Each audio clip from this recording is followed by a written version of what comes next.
Negeri ini memanggilmu kawan, belajar bergerak berbagi untuk negeri. Guru penggerak majukan pendidikan, guru penggerak menghamba pada murid. Assalamualaikum warahmatullahi wabarakatuh. Yang terhormat Bapak Kepala SMP Negeri 1 Parangpito, Bapak Hasan Nugroho, dan juga yang terhormat Ibu, Bapak, dan juga staf karyawan SMP Negeri 1 Parangpito, dan juga Ibu Widiawati selaku CGP Angkatan 9 dari SMP Negeri 1 Parangpito. Puji syukur kehadirat Tuhan Yang Maha Esa, Allah Subhanahu wa Ta'ala, pada pagi hari ini dapat berkumpul di laboratorium IPA dalam keadaan sehat walafiat tanpa kurang suatu apapun. Memulai untuk acara ini penyebaran pemahaman dan penerapan pengalaman budaya positif sebagai aksi nyata modul 1.4 budaya positif yang akan disampaikan oleh Ibu Widiawati SPD selaku calon guru penggerak angkatan 9 dari SMP Negeri 1 Parangpito. Acara yang pertama adalah pembukaan. Acara yang kedua sambutan Kepala SMP Negeri 1 Parangpito.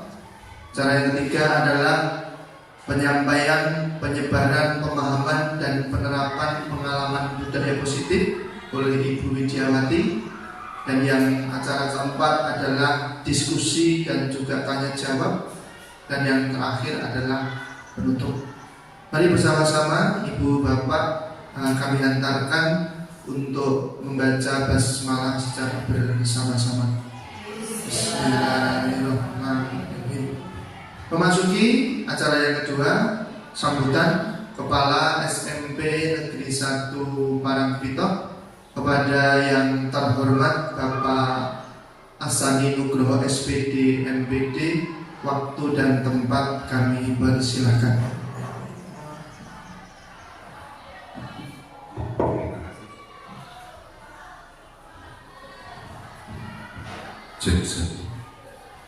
Bismillahirrahmanirrahim. Assalamualaikum warahmatullahi wabarakatuh.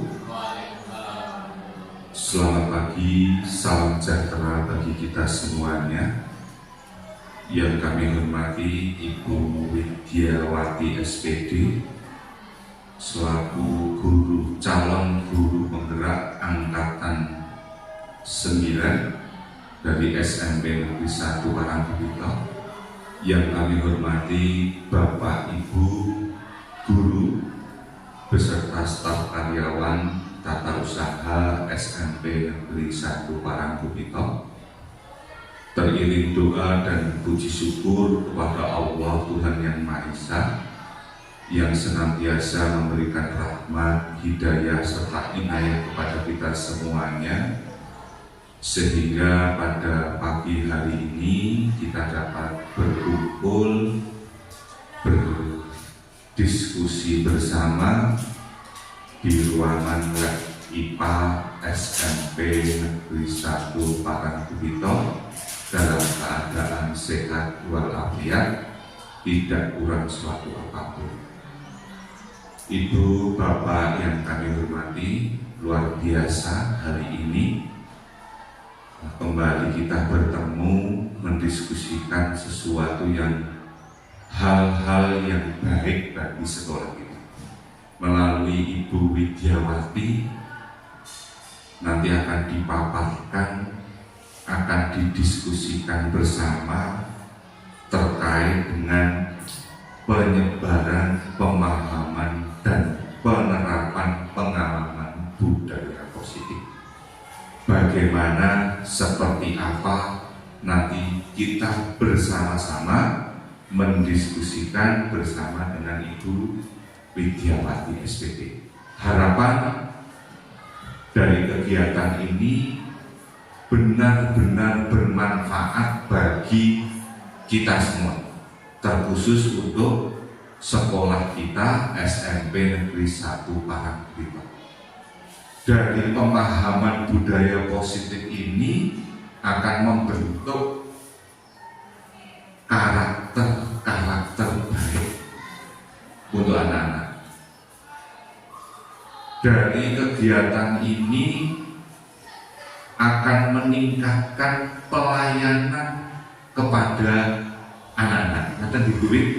Jadi harapan kami nanti dipahamkan dengan sepenuh hati, dengan kekuatan penuh, dengan ketegasan. Karena Bu Widyawati, guru BP mungkin banyak trik ataupun bagaimana untuk bisa mempengaruhi ataupun apa dengan kelembutan, dengan apa dan kata dia kepada Bu Widyawati dan Bapak Ibu guru semuanya dengan mengucap Bismillahirrahmanirrahim, mudah-mudahan kegiatan hari ini dapat berjalan lancar dan memberikan manfaat bagi kita semuanya. Demikian sedikit dari saya. Sekali lagi tetap semangat untuk mengikuti kegiatan diskusi hari ini. Demikian, akhirus salam. Assalamualaikum warahmatullahi wabarakatuh. Waalaikumsalam. Terima kasih kepada Bapak Sani Nugroho yang memberikan sambutan pengantar untuk kegiatan aksi nyata modul 1.4 tentang budaya positif yang akan dilaksanakan oleh Ibu Widyawati. Untuk memasuki di acara yang ketiga adalah acara inti, yaitu diseminasi penyebaran pemahaman dan penerapan pengalaman budaya positif sebagai aksi nyata modul 1.4 tentang budaya positif pada Ibu Widyawati, CGP Angkatan 9 SMP Negeri 1 Parangkubito. Waktu secukupnya kami sampaikan. Sebelumnya, Assalamualaikum warahmatullahi wabarakatuh. Yang terhormat Bapak Asani Nugroho selaku Kepala Sekolah di SMP Negeri 1 Parangkubito, dan yang terhormat Bapak Ibu Guru serta karyawan di SMP Negeri 1 Parangkubito. Sebelumnya terima kasih telah meluangkan waktu sejenak untuk mengikuti diseminasi saya sebagai aksi nyata saya untuk modul 1.4, yang mana ini berkaitan dengan penyebaran pemahaman dan penerapan budaya positif di SMP Negeri 1 Parangkubito. Mohon izin berdiri, Bapak.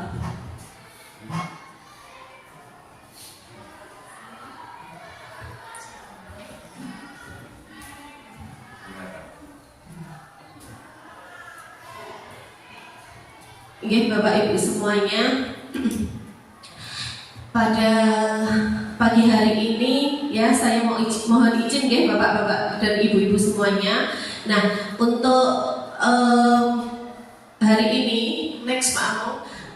Nah, tujuan pembelajaran khususnya adalah calon guru penggerak ini dapat menyampaikan pembelajaran dari penerapan budaya inti dari modul budaya positif serta pemahaman mereka mengenai konsep-konsep inti dalam modul budaya positif ini. Seperti itu. Ini adalah tujuan khusus dari modul 1.4 tersebut. Oke, next Pak Om.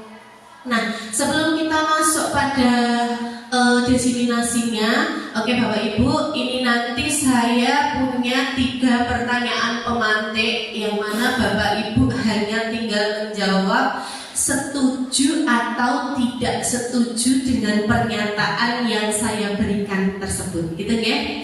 Nah, misal tidak setuju itu alasannya apa, dan misal setuju itu juga alasannya apa, seperti itu ya.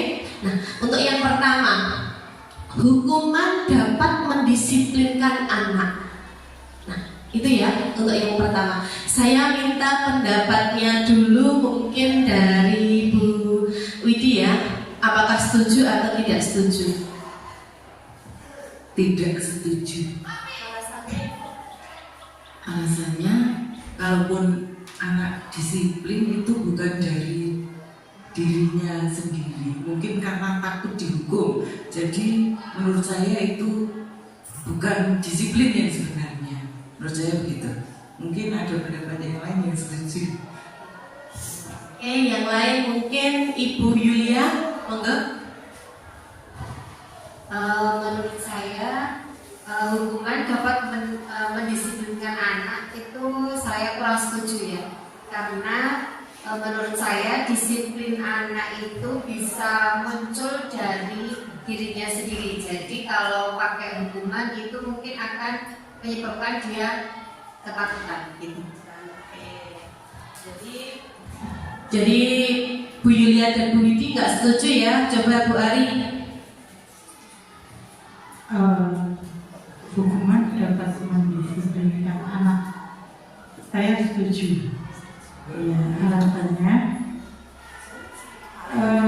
anak itu memiliki perilaku yang berbeda-beda, dan harapan kita sebagai pendidik ingin anak itu memiliki disiplin.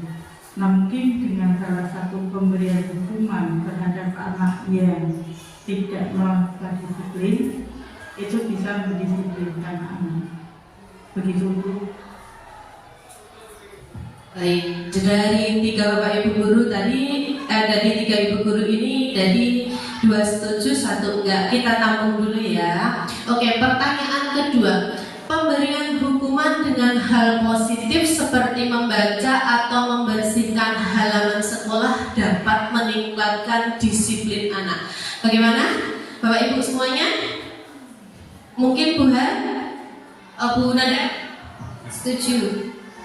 Karena untuk hal-hal yang positif itu terkadang memang perlu sebuah paksaan terlebih dahulu agar menjadi terbiasa. Selain itu mungkin karena walaupun berawal dari paksaan ya, itu pun juga akan memotivasi teman-temannya. Oh, ternyata ketika saya melakukan pelanggaran dapat seperti ini. Tapi kan ketika itu sifatnya positif, saya rasa tidak masalah. Begitu.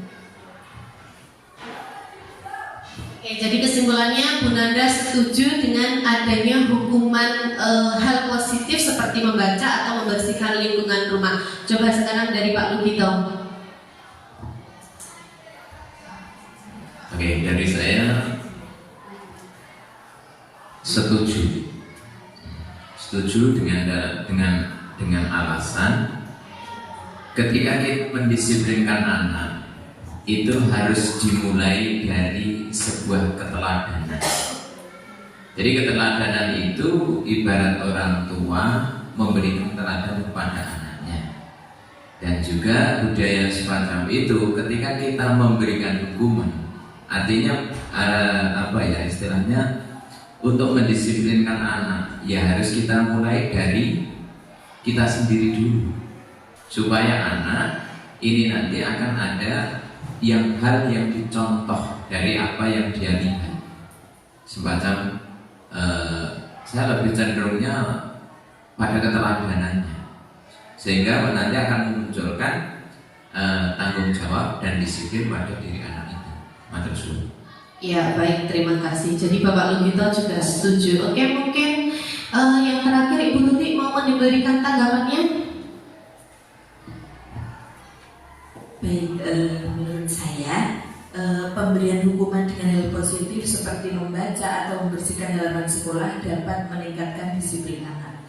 Kalau saya kurang setuju, karena apa? Harusnya hal-hal tersebut seperti membaca, kesadaran diri membersihkan halaman sekolah itu muncul dari dalam hati dan diri anak itu, tidak karena hukuman. Itu menurut saya. Terima kasih. Ya, baik, terima kasih. Jadi kedua Bapak Ibu guru tadi setuju dan Ibu Tuti tidak setuju. Oke, pertanyaan yang memberikan penghargaan dapat meningkatkan motivasi belajar anak. Oke, mungkin dari Bapak Asari bagaimana? Oke, pendapat pribadi gini Bapak Ibu. Memberi penghargaan dapat meningkatkan motivasi belajar anak. Saya sangat setuju.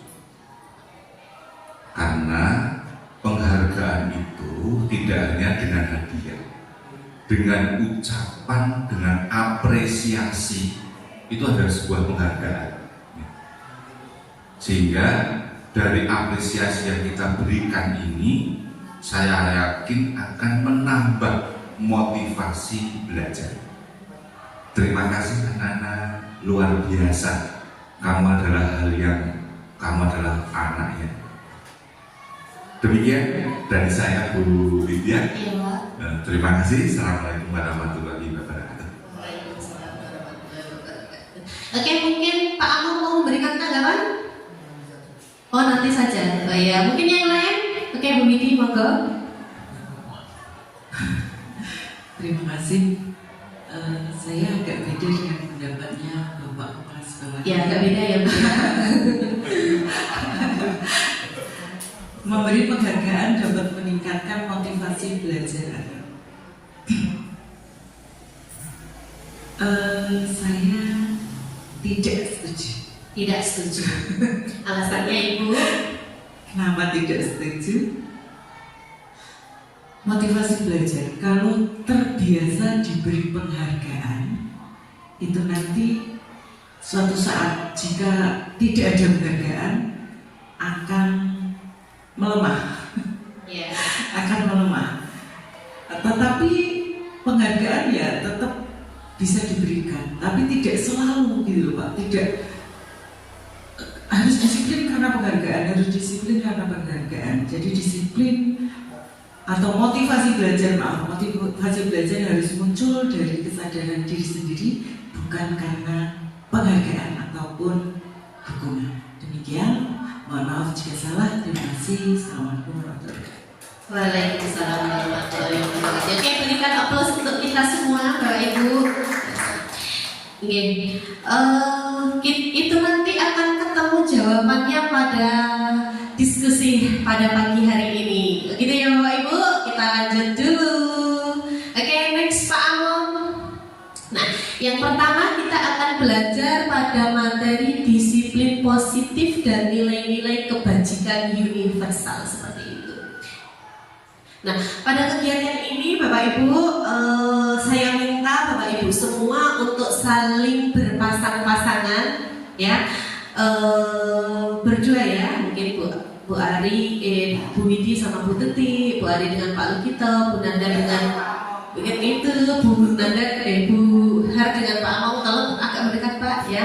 Nah, bayangkan ya, coba salah satu nanti punya ada tisunya di depan Ibu ya. Ini bayangkan ini adalah sesuatu benda yang sangat-sangat berharga dan harus dilindungi ya. Dan yang satu mencoba untuk membujuk atau merayu untuk memiliki benda tersebut ya. Pak Asani nggak ada yang merayu ya, gitu ya. Coba Bapak Ibu untuk mempraktekkan, yang satu menggenggam dengan erat dan yang satu mencoba. Ini siapa ini kok abis jatuh tisu ya. Ini yang genggam siapa? Bu Ari, Pak Lukito? Bu Ari, oh Pak Lukito, siapa? Aduh, semua genggam benda yang sangat berharga. Satu aja ya, satu aja. Salah satu di antara Bapak Ibu, yang satu untuk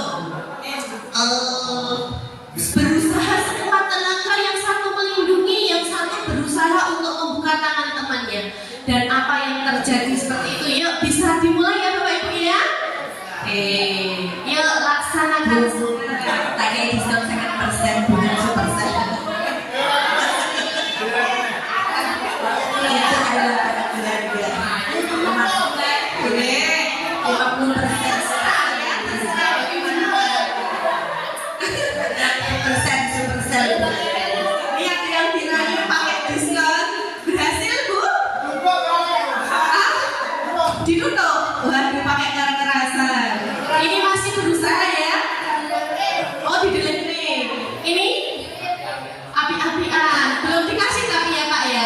Belum. Yang ini juga belum berhasil? Belum.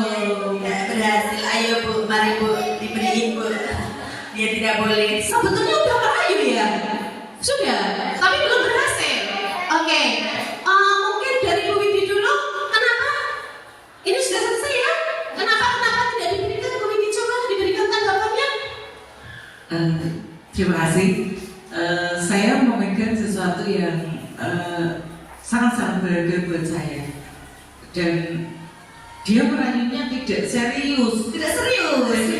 Dia cuma butuh enggak gitu. Padahal saya butuh banget. Jadi kalau misalnya dia butuh dan melebihi dari kebutuhan saya berikan, tapi dia nggak serius, merayunya cuma ya tidak ya bareng orang ya wis gitu loh. Jadi tidak saya berikan. Dan ini lebih berarti bagi saya daripada bagi Bu Tuti. Menurut saya begitu. Menurutnya Bu Widi seperti itu. Oke, berikan tepuk tangan dulu.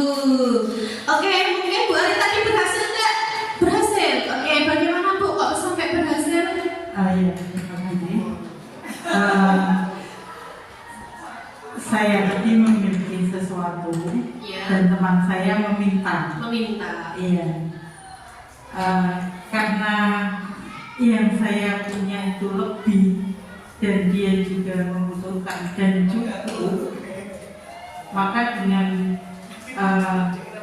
berdua ada kesepakatan saja. Ya, kamu bantu aku ya hari ini. Nanti besok kalau kamu membutuhkan Tuhan, kita bantu kembali. Jadi saling Merayu ya Bu ya, berarti Pak Lugito ini merayu Bu Ari. iya, tapi dengan halus, Dengan halus. bukan dengan kekerasan. Iya. Jadi intinya saling membutuhkan dan saling membantu. Gitu. Iya. Oke, mungkin Bu tadi siapa yang pegang Bu Nanda atau Bu Ibu Yulia? Oh, kenapa ya Bu Yulia? Kenapa tidak bisa diberikan? Kenapa alasannya? Tadi tidak saya berikan kepada Bu Nanda karena Bu Nanda memaksa tidak dengan bahasa yang halus. Dengan bahasa yang halus. Oke, berikan tepuk tangan untuk Bu siapa? Bu Yulia. Oke, yang selanjutnya. Tadi dengan sangat alatnya, Iya. sampai tak among saya jirit. Iya. Kekerasan. Pada akhirnya Pak Among dengan sikap mendewasakan diri akhirnya mengalah. Mungkin beliau perso kalau saya lebih membutuhkan ini. Oh iya, tapi dengan kekerasan di jiwa dan jantung tadi ya, Bu ya, betul ya. Jirit sedikit akhirnya beliau mengalah. Iya. Semoga Pak Among ini juga Betul, seperti itu. Iya, terima kasih Bu. Ya, berikan tepuk tangan untuk Bu Hartini. Oke, baik Bapak Ibu semuanya. Nah, jadi kita itu punya sesuatu itu kadang-kala anak itu kan pertama itu bisa dengan meminta ya, meminta dengan cara baik-baik. Nah, kalau sudah meminta dengan cara baik-baik, kalau nggak dikasih, ya udah kayak Pak Lugito tadi ini dengan cara merayu. Nah, terus kalau dirayu masih juga belum, dengan cara memaksa. Nah, memaksa ini tadi kok lengkap ya, merayu, meminta, merayu, memaksa. Nah, memaksa tidak berhasil dengan cara ancaman maupun tindakan yang anarkis. Nah, ini mungkin adalah salah satu bentuknya seperti itu ya Bapak Ibu semua. Jadi kalau kita meminta baik-baik gak dikasih, ya kita merayu gak dikasih dengan cara memaksa mungkin gak berhasil juga. Nah, mungkin dengan cara mengancam ataupun bertindak keras seperti itu ya. Oke, next Pak Among. Nah, lalu Bapak Ibu, siapa sih sesungguhnya yang memegang kontrol dan yang menutup kepalan tangan itu ya, yang berusaha dengan segala cara untuk membukanya? Nah, sebetulnya bukan orang lain ya Bapak Ibu ya, tapi jawabannya tentunya adalah diri kita sendiri. yang mau membuka kontrol tersebut ataupun menutupnya, ya. Tadi mau membuka, mau memberikan, ataupun mau tidak mengasih karena menurut dia lebih berharga, lebih berarti, seperti katanya Bu Widi, ini lebih berarti buat saya dibandingkan Ibu Tuti. Tadi kalau Ibu Tuti itu kan setengah mau, setengah enggak. Jadi ini menurut saya lebih berarti buat saya. Jadi saya tidak mau membuka tangan ini dan benda ini akan jadi milik saya dan sangat berharga seperti itu. Nah, next Pak Amon. Nah, terus Bapak Ibu, jadi semua ini hanya ilusi ya, ilusi bahwa ibu bapak semua ini bisa mengontrol murid. Nah, ilusi bahwa kritik dan membuat orang merasa bersalah dapat menguatkan karakter. Ilusi juga bahwa semua penguatan positif efektif dan bermanfaat. Dan yang terakhir ini adalah juga ilusi ya Bapak Ibu, kalau Bapak Ibu atau orang dewasa ini bisa memiliki hak untuk memaksa seperti itu, ya. Nah, jadi sesungguhnya kenapa dikatakan ilusi bisa guru itu bisa mengontrol murid? Nah, pada dasarnya kita tidak dapat memaksa murid ya Bapak Ibu semuanya untuk berbuat sesuatu jikalau murid tersebut tidak memilih atau tidak mau melakukannya seperti itu. Jadi walaupun tampaknya guru ini sedang mengontrol murid, tapi yang terjadi murid ini sebetulnya mau dikontrol oleh gurunya seperti itu. Mungkin karena murid ini takut akan apa? Takut akan hukuman, ya, takut akan ancaman. Mungkin karena dirayu juga kayak tadi, nah ancaman seperti dipukul kayak Bu Hartini, paksaan kayak Bu Nanda seperti itu tadi ya. Oke? Ilusi bahwa kritik dan membuat orang merasa bersalah ini dapat menguatkan karakter. Nah, menguatkan karakter dan rasa bersalah untuk mengontrol murid menuju pada identitas gagal seperti itu ya Bapak Ibu guru. Jadi kalau kita ini mengkritik anak itu malah membuat murid kita ini menuju pada identitas yang gagal seperti itu. Nah, mereka ini belajar memandang dirinya ini buruk dan tidak bisa sebetulnya yang positif seperti itu loh ya. Jadi murid ini aku kok kayak gini ya, aku kok lemah ya, aku kok katanya gini ya. Nah, ini akan membuat murid ini menjadi murid yang gagal seperti itu. Mereka mengembangkan diri yang negatif. Nah, dengan cara apa Bapak Ibu guru ini? Mungkin dengan suara yang halus atau kritikan yang halus seperti itu ya. Nah, oke. Nah, ilusi juga bahwa penguatan positif efektif dan bermanfaat. Nah, jadi penguatan positif atau bujukan adalah bentuk-bentuk kontrol seperti itu ya Bapak Ibu guru semuanya. Segala usaha untuk mempengaruhi murid agar mengulang sesuatu perilaku tertentu dalam suatu usaha atau mengontrol murid dalam jangka waktu tertentu. Nah, ini kemungkinan murid tersebut ini akan menghindari atau malah murid ini akan mencoba seperti itu. Mencoba apa? Mencoba untuk menolak bujukan dari Bapak Ibu guru. Nah, yang menjadi murid ini ketergantungan pada pendekatan sang guru untuk berusaha seperti itu. Nah, ini jadi ilusi bahwa semua penguatan positif itu bermanfaat. Ini adalah jawaban yang nomor 3 tadi ya di pertanyaan pemantik nomor 3. Nah, jadi yang selanjutnya ilusi bahwa orang dewasa ini memiliki hak untuk memaksa. Nah, banyak orang-orang dewasa atau Bapak Ibu guru menganggap dirinya ini punya hak, punya sesuatu yang bisa dipaksakan kepada anak didik kita. Nah, percaya dengan hal seperti itu. Nah, apapun yang dilakukan ini dapat diterima oleh muridnya. Apapun yang Bapak Ibu katakan atau orang dewasa katakan bisa dengan baik oleh murid-muridnya, oleh anaknya, mungkin seperti itu ya. Selama ada kemajuan berdasarkan sebuah pengukuran kinerja, pada saat itu pula orang dewasa ini akan menyadari bahwa perilaku memaksa ini tidak akan efektif untuk jangka panjang dan sebuah hubungan permusuhan ini akan terbentuk seperti itu. Karena kalau dipaksa, anak ini lama-lama juga akan merasa tertekan, merasa bosan seperti itu. Jadi akan membentuk suatu hubungan permusuhan seperti itu ya. Jadi itu semua adalah ilusi ya Bapak Ibu ya. Jadi kita semua ini tidak bisa mengontrol orang lain. Yang bisa mengontrol orang lain itu adalah diri mereka sendiri. Oke.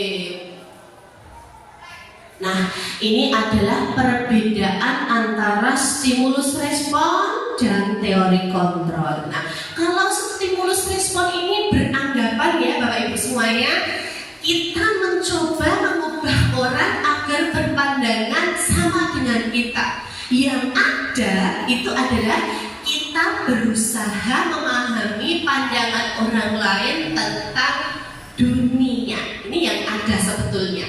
Tetapi lagi stimulus respon mengatakan perilaku buruk dilihat sebagai suatu kesalahan. Kalau teori kontrol berpandangan bahwa suatu perilaku ini memiliki tujuan. Nah, bukan perilaku buruk ya, tapi semua perilaku yang dilakukan oleh seseorang ini tentunya memiliki suatu tujuan seperti itu.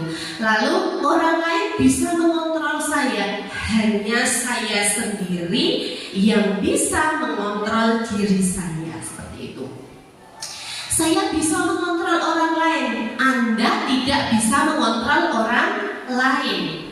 Pemaksaan ada pada saat bujukan gagal. Yang ada itu hanya kolaborasi dan konsekuensi menciptakan pilihan-pilihan baru. Model berpikir menang kalah. Yang ada adalah model berpikir menang-menang. Nah, ini adalah perbedaan stimulus respon maupun teori kontrol. Nah, yang selanjutnya kita masuk pada disiplin Bapak Ibu. Nah, disiplin ini ya Bapak Ibu seperti yang kita ketahui berasal dari bahasa Latin yang artinya disiplina ya, yang artinya belajar. Makna asal dari kata ini berkonotasi dengan disiplin diri dari murid menurut Sokrates dan Plato seperti itu. Nah, disiplin diri membuat orang menggali potensinya menuju sebuah tujuan apa yang dia hargai. Namun, dalam budaya kita, makna kata disiplin ini telah berubah ya, menjadi sesuatu yang dilakukan seseorang pada orang lain untuk mendapatkan kepatuhan. Nah, kecenderungan umum dari sini ini adanya hubungan kata disiplin dengan ketidaknyamanan, bukan dengan apa yang kita hargai atau pencapaian suatu tujuan mulia seperti itu.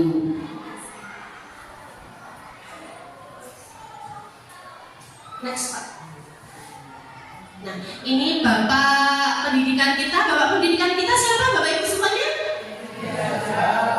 Iya, Bapak Ki Hajar Dewantara ini menyatakan bahwa di mana ada kemerdekaan, disitulah harus ada yang namanya disiplin yang kuat. Ya, sesungguhnya disiplin itu bersifat self disiplin, yaitu kita sendiri yang mewajibkan kita dengan sekeras-kerasnya, tetapi itu semua sama saja. Sebab apa?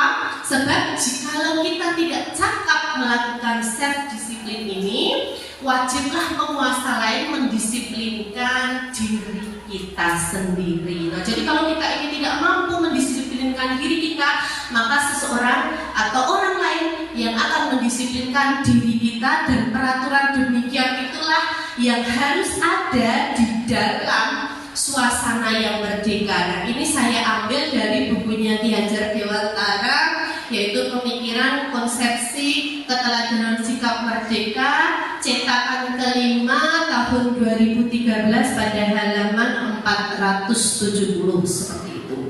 Lalu, nah ini kutipan dari Pak Ki Hajar Dewantara ya Bapak Ibu semuanya.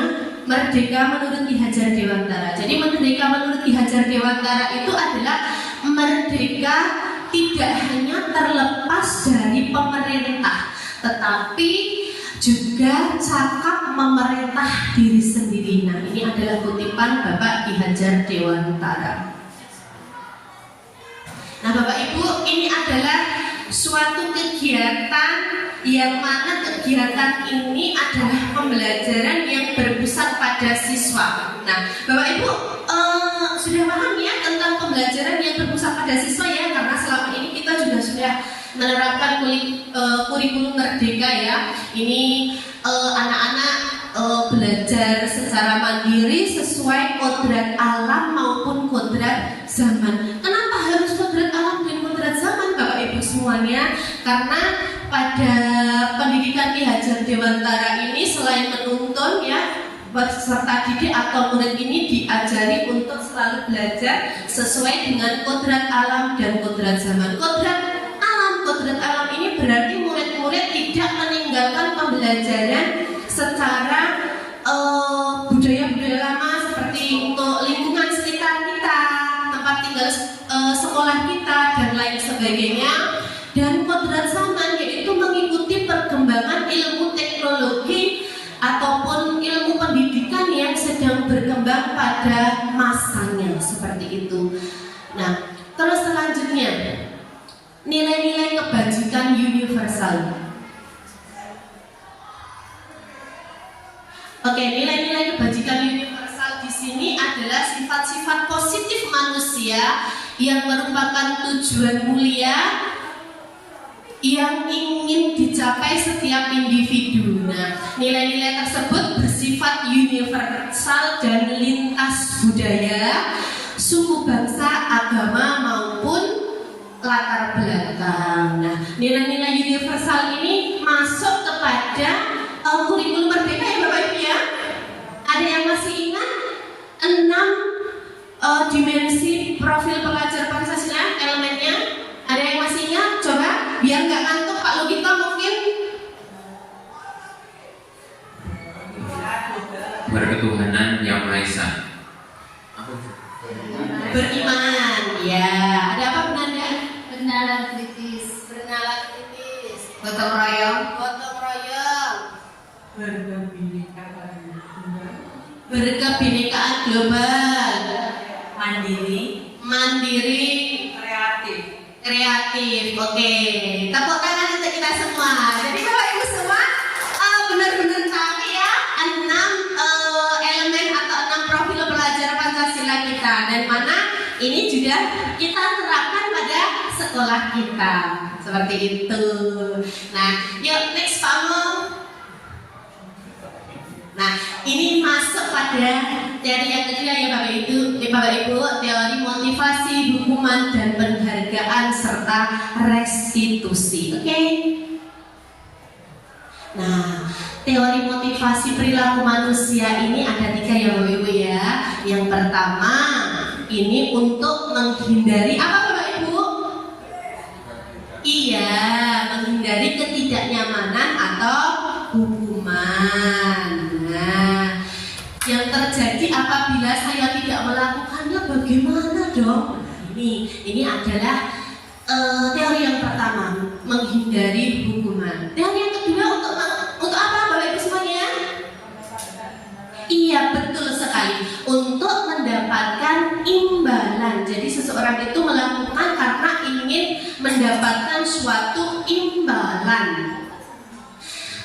Yang ketiga apa Bapak Ibu? Iya, yang ketiga ini yang positif ya, yaitu mau melakukannya karena ingin menghargai diri sendiri seperti itu. Nah, ini maksudnya untuk yang pertama ini motivasi eksternal, yang kedua juga sama motivasi eksternal karena berasal dari luar diri murid tersebut, yang selanjutnya adalah motivasi internal serta tujuan disiplin positif, karena memang mau melakukannya karena atas dasar kemauan sendiri seperti itu. Oke, next. Nah, ini dihukum oleh penghargaan. Ini tadinya kalau guru penggerak angkatan 45 ini ada 5 Bapak Ibu ya. Tapi untuk saat ini mulai Bu Widi udah ada 8 ya. Untuk yang dihukum karena penghargaan. Nah, untuk ini ya Bapak Ibu ya, untuk dihukum karena penghargaan ini jadinya ada 8. Yang pertama, pengaruh jangka panjang dan jangka pendek gitu ya. Jangka pendeknya apa? Jangka panjangnya apa? Seperti itu. Terus yang kedua, penghargaan menghukum. Yang selanjutnya ada penghargaan mengurangi ketepatan, ada penghargaan tidak efektif, dan ada penghargaan ini merusak hubungan. Terus penghargaan menurunkan kualitas, penghargaan juga mematikan kreativitas, serta penghargaan mengurangi motivasi intrinsik. Jadi ini ya, yang menurunkan kualitas, mematikan kreativitas, sama motivasi intrinsik ini baru tambahan pada belum lama ini ya. Kalau yang lama itu ada 5 seperti itu. Oke. Nah, oke Bapak Ibu, tadi kan pertanyaan pemantik di depan kan apa ini namanya tentang hukuman ya, boleh enggak, memberikan penghargaan boleh enggak. Tadi yang nomor 3 dijawab sama Pak Asani dan Bu Widi. Nah, sebetulnya dalam memberikan apresiasi atau pengakuan ini boleh sih, tapi perlu diingat oleh hal-hal tersebut. Nah, untuk memberikan penghargaan ini diberikan kepada murid secara khusus. Jadi secara khusus, misal nih Bu Yulia muridnya ya dapat penghargaan oleh Bu Widi, jadi dipuji secara khusus. Dipuji secara khususnya ini di bagian mananya? Nah, dijelaskan juga pada poin tersebut. Terus pengakuan secara pribadi sama ya.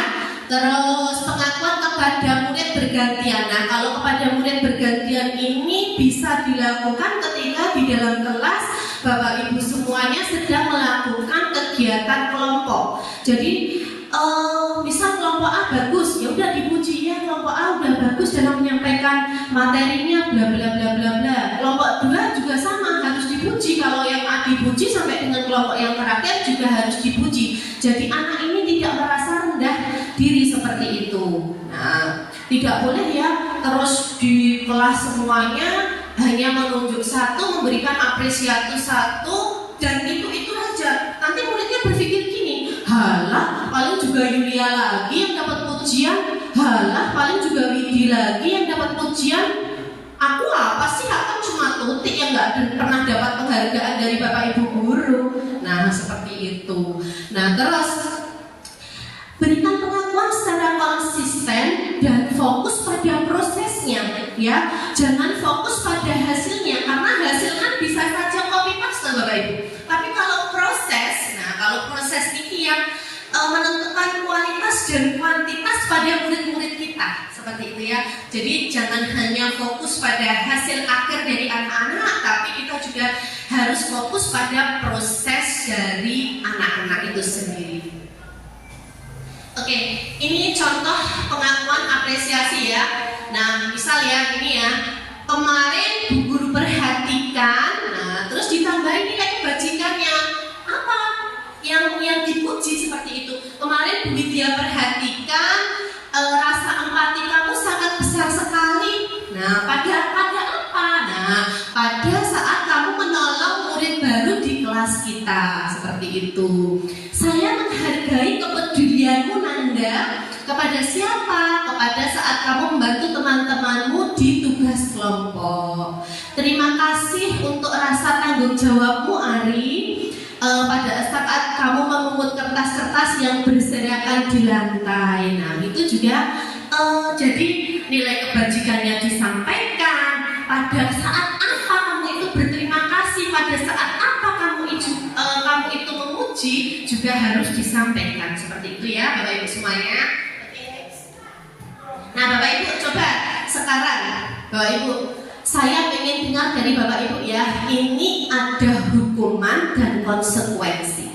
Bapak Ibu coba tentukan ini hukuman atau konsekuensi jika mencatat 100 kali di dalam buku kalimat saya tidak akan terlambat lagi karena terlambat ke sekolah. Ya, ini hukuman atau konsekuensi? Hukuman. Hukuman. Oke. Kita tanggung dulu ya jawabannya. Lari mengelilingi lapangan basket 2 kali karena terlambat hadir di sekolah. Hukuman? Hukuman apa konsekuensi? Hukuman ya? Murid diminta untuk push up 15 kali karena tidak menggunakan masker ke sekolah. Hukuman atau konsekuensi? Hukuman? Hukuman, gak ada yang konsekuensi? Bu Hartini? Konsekuensi? Menggantikan kertas tugas teman yang telah dicoret-coret. Konsekuensi, oke. Membersihkan tumpahan air di meja tulis karena tersenggol pada saat belajar.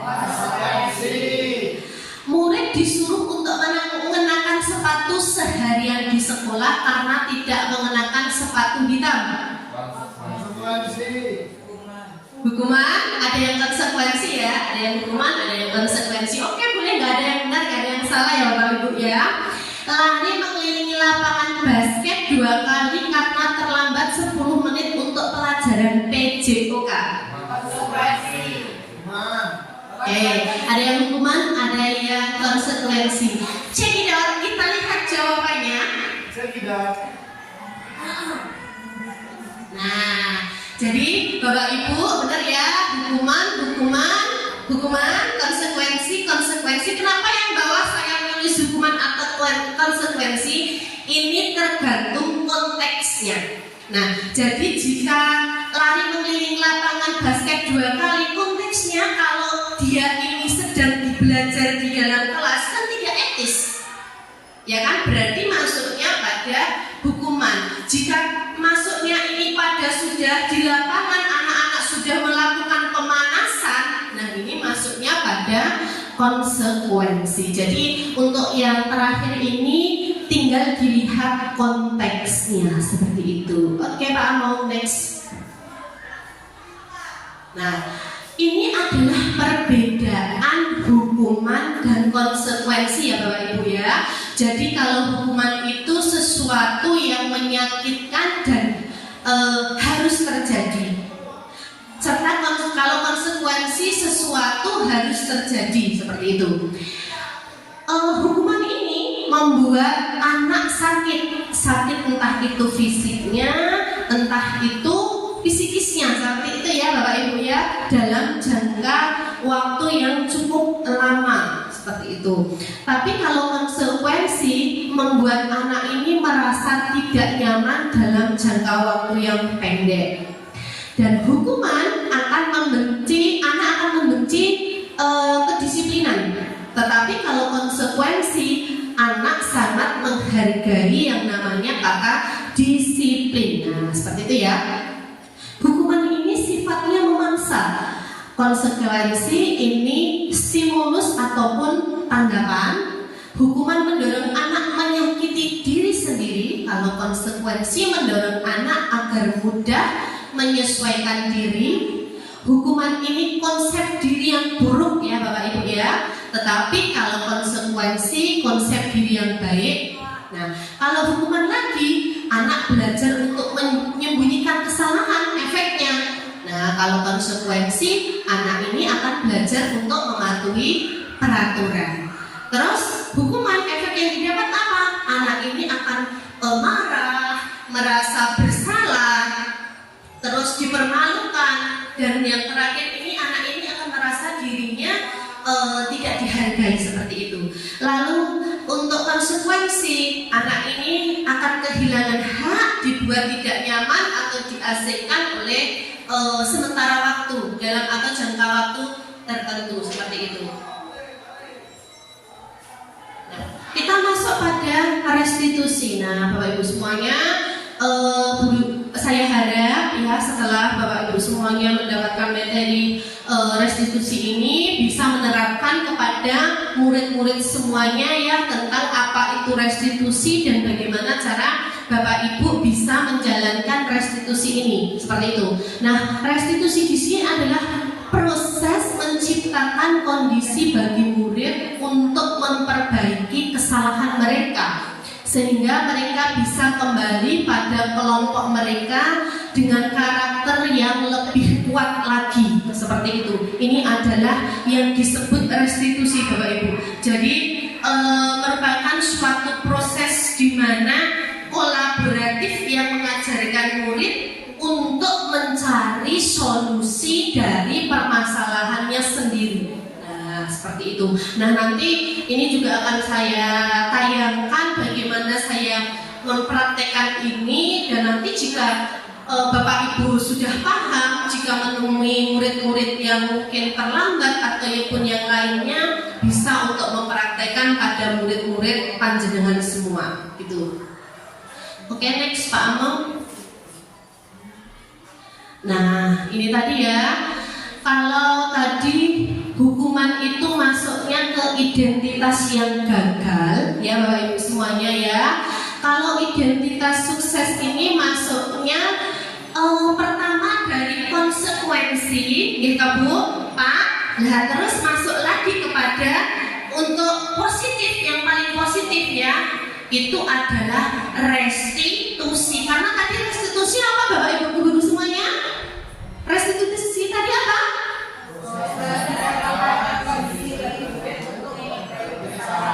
Oke, jadi nggak ngantuk ya, ingat ya. Jadi restitusi itu adalah proses menciptakan sesuatu bagi murid untuk mencari solusi dari permasalahan mereka. Nah, ini adalah tabel negatif, netral maupun positif. Kalau hukuman masuknya negatif, konsekuensi ini masuknya netral, restitusi masuknya positif seperti itu. Oke.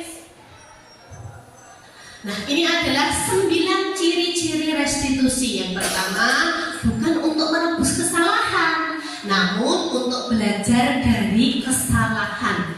Ciri yang pertama. Ciri yang kedua, memperbaiki hubungan. Ya. Yang ketiga ini tawaran. Ya, jadi Bapak Ibu guru bisa menawarkan solusi yang terbaiknya apa, biar anak ini bisa berpikir sendiri mencari solusi, bukan malah paksaan. Kalau paksaan nanti masuknya pada hukuman seperti itu. Terus restitusi menuntut untuk melihat ke dalam diri. Restitusi mencari kebutuhan dasar yang mendasari tindakan. Restitusi diri adalah cara yang paling baik ya Bapak Ibu semuanya, dan fokus pada karakter bukan tindakan, serta fokus juga pada solusi. Dan restitusi ini bisa mengembalikan murid yang berbuat salah pada kelompoknya agar diterima kembali oleh kelompoknya. Seperti itulah. Ini adalah 9 ciri-ciri restitusi. Oke, selanjutnya keyakinan kelas. Nah, keyakinan kelas ini berbeda ya Bapak Ibu dengan peraturan kelas. Sama atau apa beda? Sama? Beda? Sama atau beda Bu Ari? Sama? Beda? Beda. Pak Among? Beda. Oke. Next Pak Among.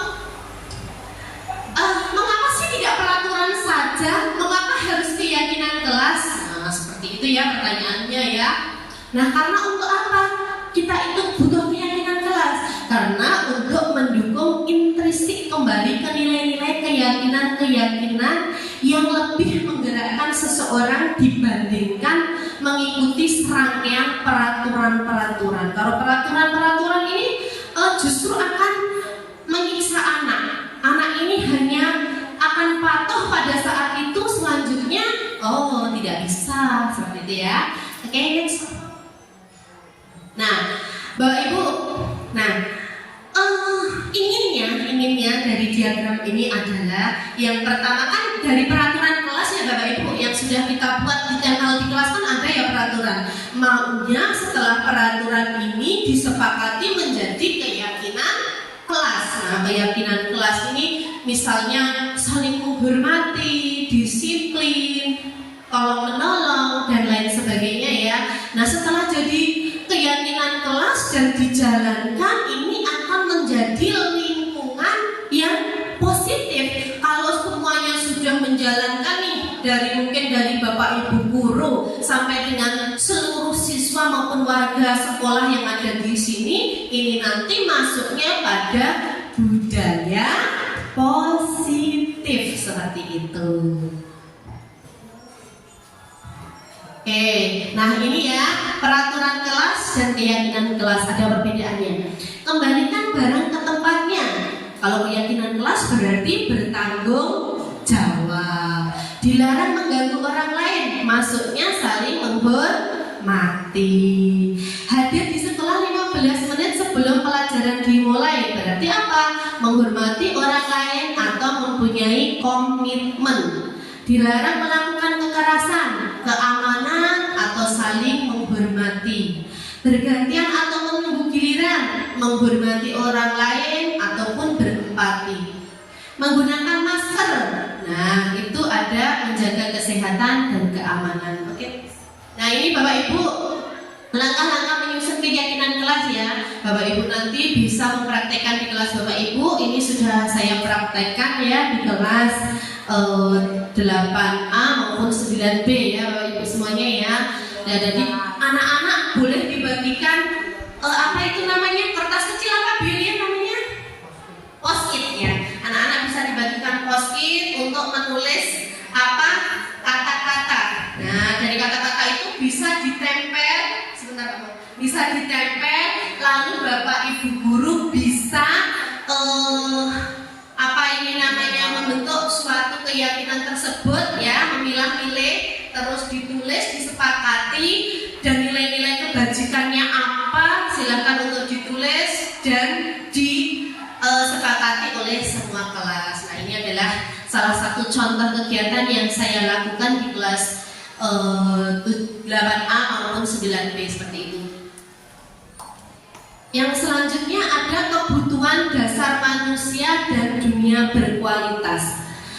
Nah, kebutuhan dasar manusia itu ada 5 Bapak Ibu. Yang pertama ada bertahan hidup, yang kedua kasih sayang dan rasa diterima, yang ketiga ada kesenangan, yang keempat ada penguasaan, yang kelima ada kebebasan. Nah, ini ya, ini adalah 5 dasar kebutuhan manusia.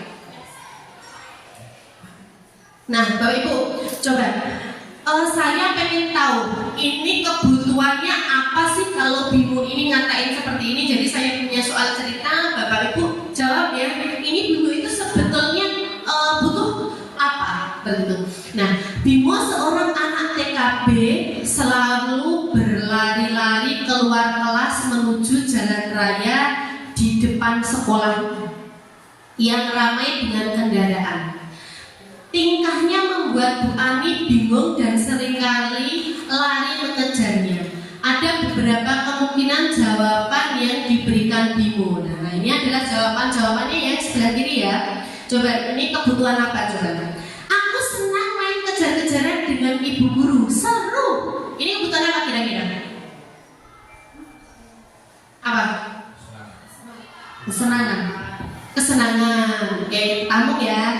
Ibu guru kejar aku karena ibu guru sayang aku. Kasih sayang. Aku hebat kan, bisa ibu guru kejar aku. Penguasaan.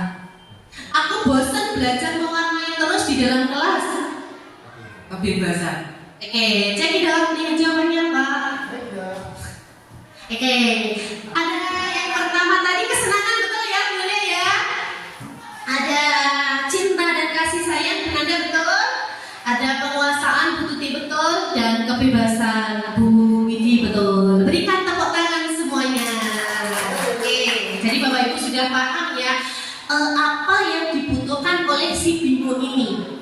Nah, oke, jadi kalau Bapak Ibu menemui kasus di dalam kelas, Bapak Ibu juga harus bisa mengidentifikasi kebutuhan-kebutuhan apa yang dibutuhkan oleh siswa. Oh, siswa ini butuh kebutuhan kasih sayang. Oh, siswa ini butuh diterima pada lingkungannya, di kelasnya. Oh, siswa ini butuh kebebasan dan lain-lain. Oke, next Pak Om. Nah, Bapak Ibu, sekarang kita masuk pada 5 posisi kontrol. Nah, kira-kira Bapak Ibu ada di mana nih? Ada pada posisi penghukum, atau pembuat rasa bersalah, atau teman, pemantau, atau manajer. Bu Ari nih, Bu Ari ada posisi mana nih kira-kira?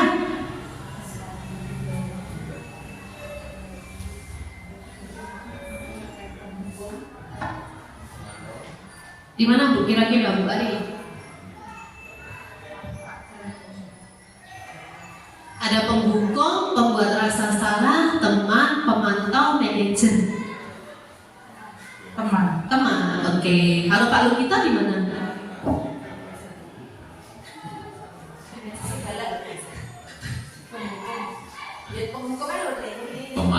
Pemantau. Oke, kalau Bu Tuti? Saya teman. Teman. Bu Widi? Posisi mana? Manajer. Manajer. Bu Nanda? Teman. Bu Hartini? Manajer. Pak Amam? Teman. Oke, kalau Pak Asani biasanya apa? Manajer. Oke. Kita lihat ya Uli ya. Kalau next Pak Amam. Kalau posisi penghukum ya, kita mulai dari posisi penghukum yang mana ini akan tadi kan disebutkan sama saya membuat murid-murid menuju ke identitas yang gagal ya. Nah, kalau penghukum biasanya penghukum ini berkatanya seperti itu ya, berbuatnya suka menghardik, menunjuk-nunjuk, menyakiti, menyindir. Tadi nggak ada ya pada posisi penghukumnya? Oke, aman. Pembuat rasa bersalah, biasanya ini suka ceramah Bapak Ibu gurunya. Oh Yulia, kamu gak kasihan sama Bu Widya? Bu Widya udah usahain kamu loh. Iya. Widi, kamu gak kasihan sama Bu Widya? Kan kamu udah Bu Widya bantu kemarin waktu gak masuk di absenin sama Bu Widya. Nah, ini posisi teman. Kalau posisi teman pembuat rasa bersalah. Terus kalau teman ini Bu Guru, Bapak Ibu Guru biasanya suka membuat alasan-alasan seperti itu ya. Terus kalau pemantau tadi Pak Lugito pemantau ya, ini capek Pak kalau jadi pemantau, suka ngitung, gitu ya, ngitung poin-poin keterlambatannya, ngitung kesalahannya seperti itu. Kalau jadi manajer ini guru ini berbuat apa? Suka mengajukan pertanyaan-pertanyaan seperti itu. Terus gurunya berkata apa? Nah, kamu tidak melakukan, awas kamu ya, push up 100 kali. Kamu tidak mengerjakan, ganti catatan ini 100 lembar. Nah, ini guru biasanya ngatain itu kalau dia jadi posisi penghukum. Terus kalau membuat rasa bersalah, nah tadi udah disampaikan ya sama saya, Yulia kamu gak kasihan ya? Nah, kamu kan tahu. Nah, gitu ya, itu kalau pembuat rasa bersalah. Kalau teman, ayolah, masa gak kasihan sama ibu? Nah, terus kalau pemantau, apa peraturannya? Nah, apa peraturannya? Seperti itu, ditanyain. Kalau peraturan ini, oh berarti kamu melanggar, poinnya berapa nih? 100. Terus, manajer. Kalau manajer tanyanya gini, apa yang bisa kita yakini? Nah, nilai apa yang belum kamu lakukan atau tidak kamu laksanakan seperti itu. Nah, terus hasilnya apa?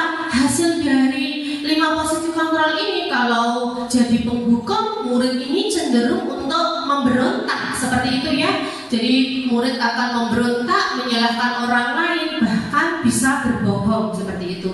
Jadi kalau posisi pembuat rasa bersalah ini biasanya menyembunyikan, menyangkal dan juga berbohong. Kalau teman, ketergantungan jadinya ya, karena tergantung sama Bapak Ibu pasti jamnya Pak Legito enak nih kalau aku terlambat.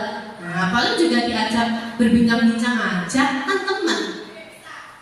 Terus kalau pemantau menyelesaikan diri bila diawasi ya disiplin, kalau nggak diawasi ya udah kembali ke kodratnya, misal nakal ya udah nakal lagi gitu. Tapi kalau manajer bisa menguatkan dirinya sendiri seperti itu. Nah, lalu selanjutnya untuk murid berkata, biarkan aja, nanti juga marah-marah lagi. Kalau kita paling marah-marah lagi kalau aku gini terlambat. Nah, aku kan minta maaf aja sama Bu Ilya. Bu Ilya, maafin aku ya, aku datang terlambat.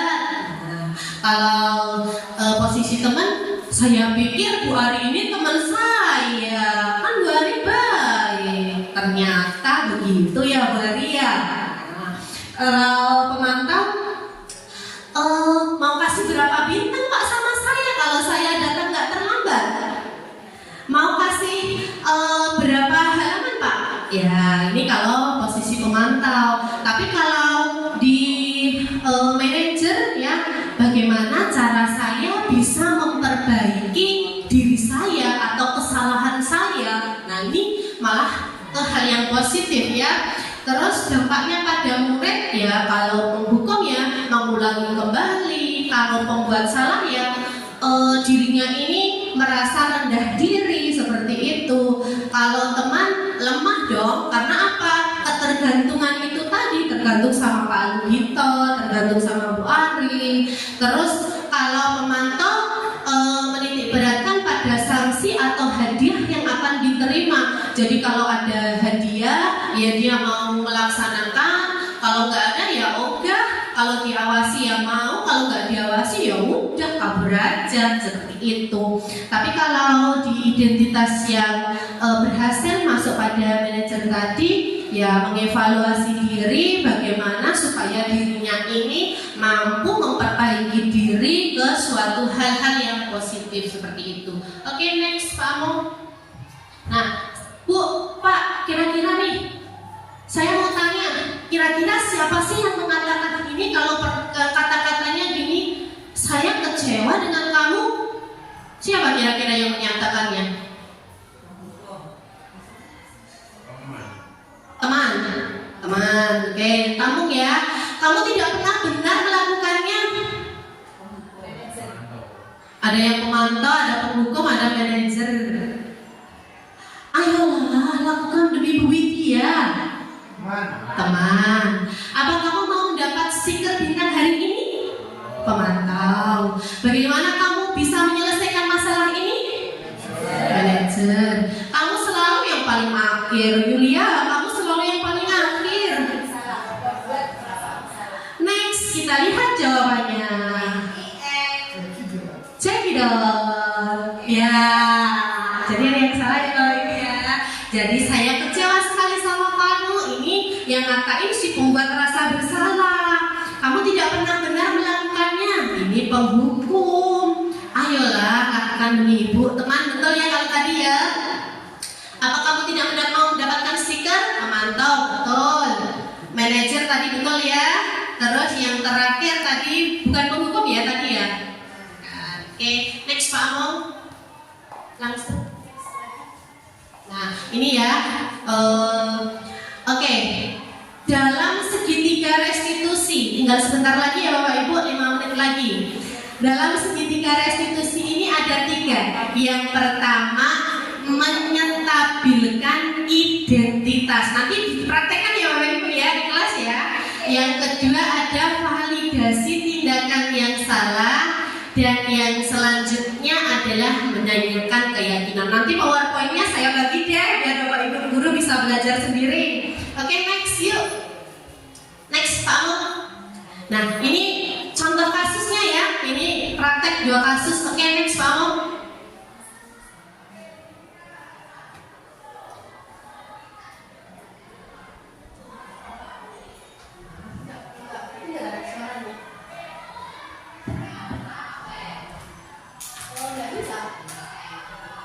Kesalahan teknis Pak Om.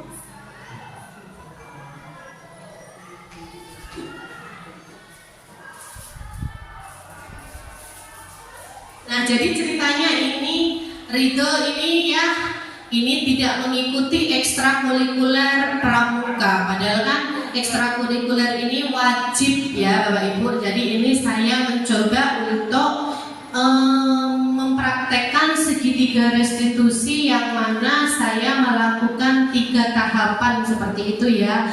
Yang tadi ada validasi tindakan, menstabilkan identitas gitu ya. Nah ini masuk pada situ.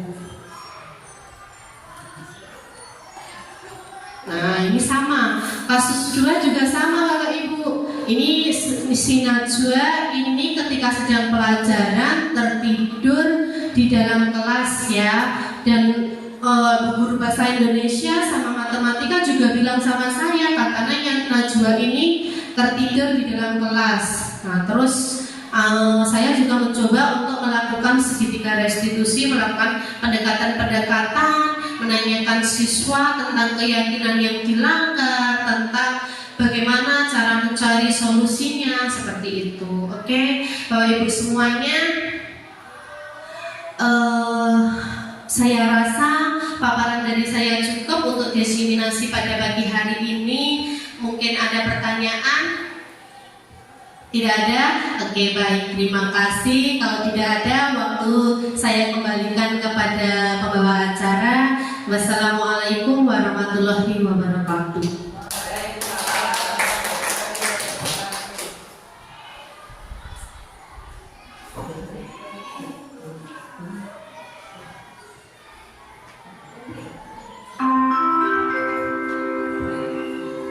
Saatnya jam 4 dimulai. Ya, terima kasih kepada Ibu Widyawati yang telah menyampaikan diseminasi untuk aksi nyata modul 1.4 tentang budaya positif, tentang penyebaran pemahaman dan penerapan pengalaman untuk budaya positif. Nah, karena sudah selesai untuk acara inti, dan selanjutnya adalah tanggapan dari Bapak Kepala Sekolah terkait dengan aksi ini, dan nanti akan kita tutup dengan bacaan hamdalah bersama-sama. Monggo kepada Bapak Kepala Sekolah, kami waktu dan secukupnya untuk Bapak Kepala Sekolah. Terima kasih kepada Pak Among selaku pembawa acara. Luar biasa, tepuk tangan untuk Ibu Widyawati dengan penuh semangat memaparkan materi terkait dengan pemahaman budaya positif. Harapan dari kegiatan ini benar-benar bermanfaat bagi kita semuanya. Budaya positif kita awali dengan diawali pada diri kita sendiri, kesadaran pada diri kita sendiri tanpa ada paksaan dari orang lain. Ini perlu kita terapkan dalam kegiatan kita di sekolah. Sekali lagi terima kasih kepada Bu Widya dan Bapak Ibu, luar biasa, sangat bangga. Mudah-mudahan kegiatan ini sekali lagi bermanfaat bagi kita semua, tidak hanya bagi Bu Widya untuk memenuhi aksi nyata, namun bisa bermanfaat bagi orang lain atau Bapak Ibu guru yang lain. Demikian dari saya, lebih kurang kami mohon maaf. Waktu kami kembalikan kepada Bapak Among. Terima kasih. Ya, terima kasih kepada Bapak Hasan Nugroho yang telah memberikan tanggapan. Ya, mudah-mudahan dengan acara diseminasi ini dapat bermanfaat paling tidak untuk diri kita sendiri, dan juga bisa bermanfaat untuk anak-anak, dan juga bisa meningkatkan proses pembelajaran dan penanganan kemajmukan siswa kita, sehingga mendapatkan siswa kita yang menjadikan siswa yang memiliki profil pelajar Pancasila. Kami di sini selaku pembawa acara mohon maaf bila ada kata-kata kurang berkenan kepada Ibu Bapak semuanya. Sekali lagi mari kita tutup bersama-sama untuk acara hari ini dengan bacaan basmalah hamdalah bersama-sama. Alhamdulillahirabbil alamin. Sama terima kasih kepada Bapak Kepala Sekolah dan juga Ibu Bapak Guru dan juga Bapak Ibu staf karyawan. Akhirul kalam, wabillahi taufiq wal hidayah. Wassalamualaikum warahmatullahi wabarakatuh.